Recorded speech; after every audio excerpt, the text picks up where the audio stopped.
Hi, I'm out in the woods today testing out another rental lens. For the next few days I have the Canon 600mm Mark III and giving that a try out in the field.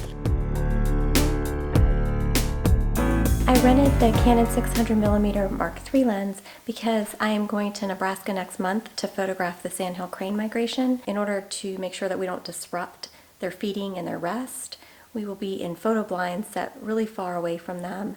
And my usual Canon 100 to 400mm lens, which I love so much, but it is just probably not going to give me enough reach. So I'm looking at other possibilities of what I can bring with me. So last winter I went to Bosque del Apache in New Mexico and was able to see the wintering sandhill cranes there.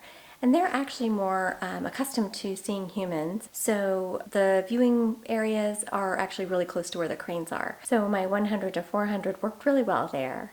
I have some of the photos from that New Mexico trip on my website, and I'm sure I'm going to post some of the Nebraska sandhill crane pictures. I'll post those on my Instagram. Come on and follow me over there too. So just like I did with the Tamron 150 to 600 G2, I rented the Canon 600mm just to try it out, get a feel for it, and see if it's a good fit to take with me on this trip. I also rented a Wimberley tripod head, which is a gimbal. So I've just been trying to go out as often as I can with the lens and really use it, and it is very different than the smaller lens that I normally shoot with. I had to get used to using the 600mm both handheld and even on a tripod. I will say that my little Gitzo Traveler tripod, I think it's a 2 series, is definitely not the right tripod for this setup, the Wimberley head and the 600mm. It's definitely too lightweight of a tripod, but I was wanting to see if it was a possibility at all. Now, if I owned the 600, I would definitely invest in a heavier, sturdier tripod, but since I don't, I'd like to use what I have and just see how that works. So it actually did fine this week. I did have to be very careful and try to make sure that I was holding it as steady as possible and try to provide some extra stabilization by putting my hand on top of the lens and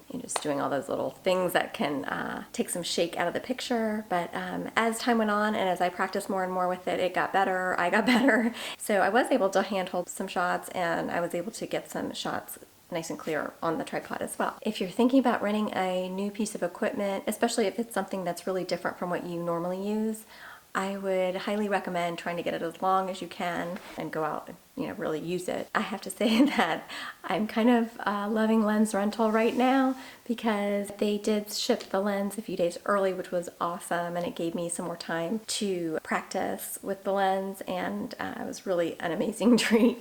So I really appreciate it. So the 600mm Mark III, it's heavy, but it's actually not that bad. It could be worse. I think it's right around 6 3/4 pounds, so a little bit under 7 pounds, but it's really, it's kind of okay, and I think I could see how the more I would use it, the stronger I would get, and it would just get more comfortable to handhold and be able to carry it around. It's really not too bad. You can see, I think it's a few more pounds would make it prohibitive for me anyway.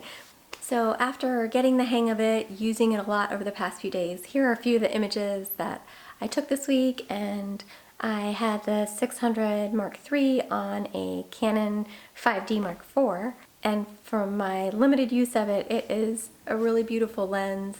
It has super fast focus. It really lives up to all the hype. Like I said, it's not incredibly heavy for a big lens like that. It's actually on the lighter side of the big lenses. In case you guys are wondering how the whole lens rental process works, we just go onto the website and select your equipment, tell them how long you want the rental for, and whether or not you want insurance. You can either have it shipped to your address or you can have it shipped to a FedEx ship center, which is the way I prefer to do it. I just feel like it's safer and gives me some peace of mind to just go pick it up, and then when I'm ready to return it, I pack it all back up and bring it over to FedEx.